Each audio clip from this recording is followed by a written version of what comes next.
Hello, everyone. Welcome to episode 2 of Moon Knight. We're going to go over some Easter eggs with everybody today.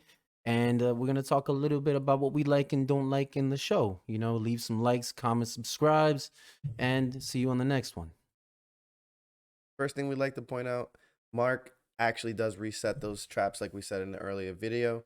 Um, it's just that easy. Like he's a secret agent. If he's got to go out, use the body, he can easily just reset the traps and Steven will be none the wiser. Now, guys, I'm super hyped about this one. I'm definitely riding the Kang train on this one. I think he's going to be the new Mephisto of this episode or this show. Every episode so far has a Kang reference. Right over here, the arrow is already pointing at our boy before Steven even walks into frame.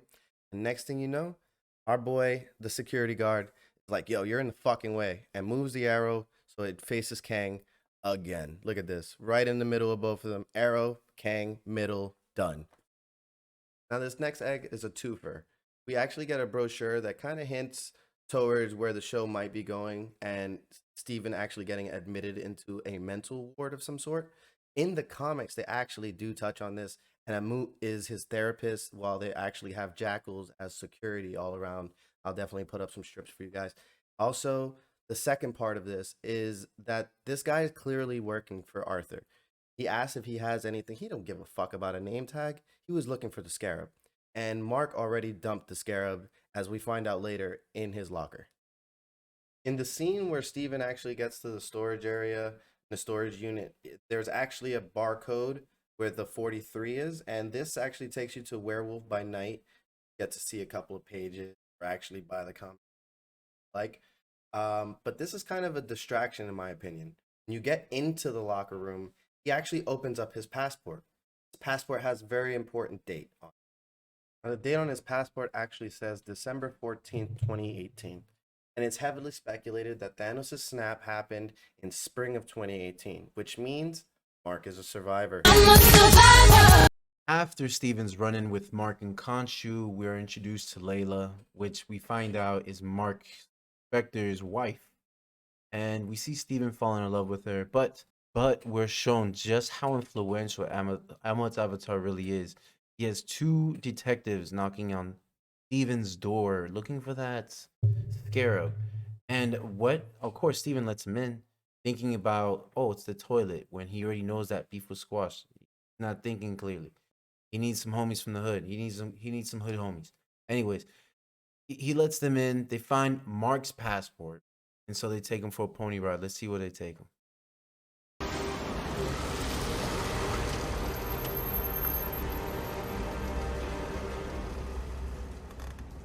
I thought we were going to the police station.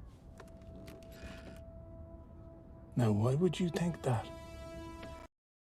Yo, me too, Steve. Where'd they take you? Where are we? What's going on here? Now, we don't exactly know where Arthur's goons have taken Steven, but we do know that they're Arthur's goons because they do have the cult tattoo. I would like to note that the followers seem to have their tattoos in a different direction than Arthur. That might have to do with the fact that he judges them while they can't really judge anyone but themselves. I'd like to point that. To then hit Steven with a line that I love. Stephen Grant?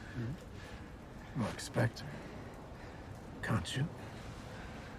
I'm curious, do you think that Khonshu chose you as his avatar because your mind would be so easy to break, or because it was broken already?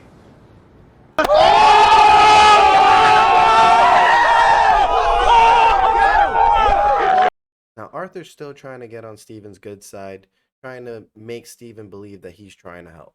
We get my other favorite line in the episode. I'm vengeance. Whoops, wrong clip. I was his former avatar. Before you, I was the fist of vengeance.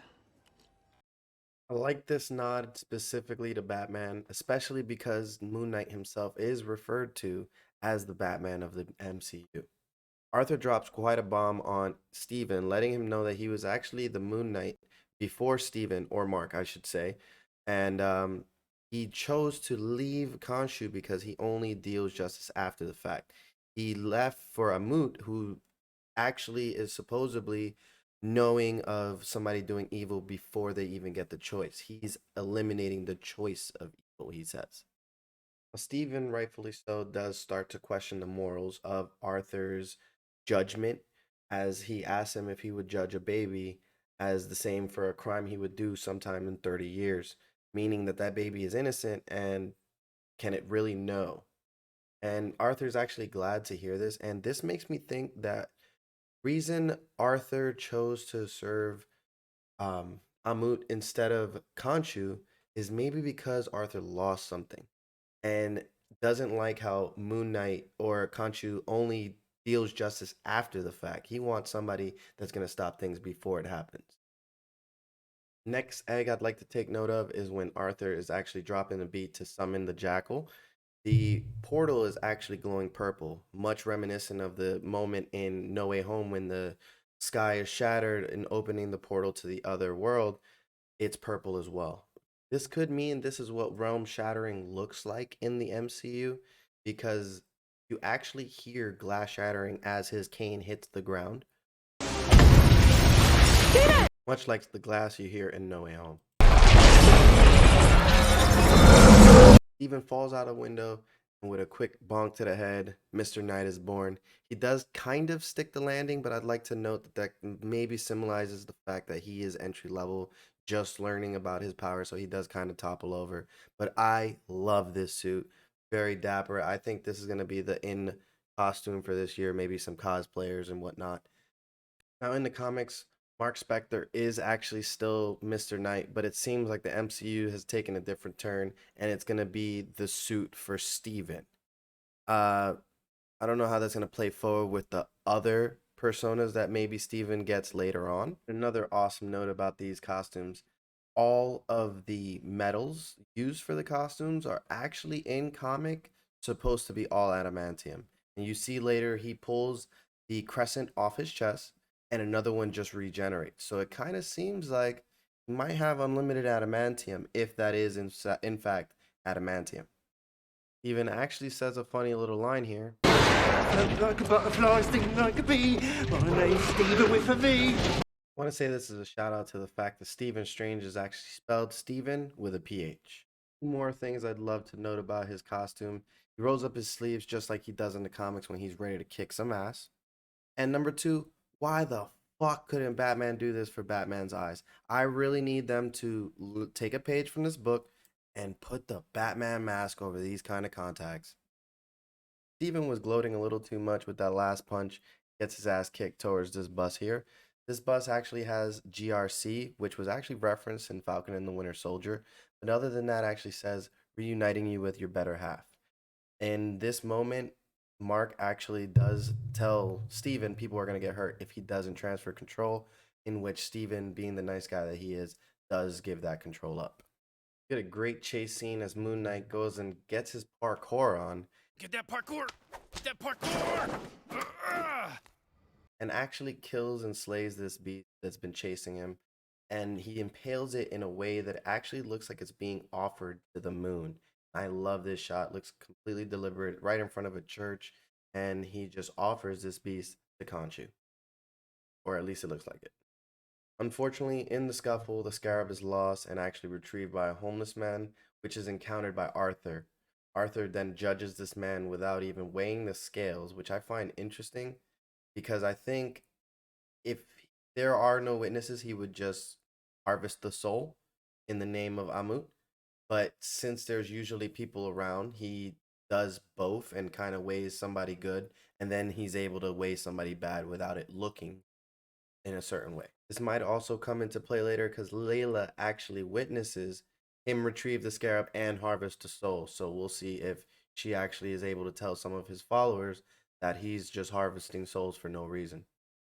Crazy enough, we find out Mark is actually the avatar for Khonshu because he doesn't want his wife to actually be the next avatar, as Khonshu does threaten him that if he does stop serving him, he will go for her next.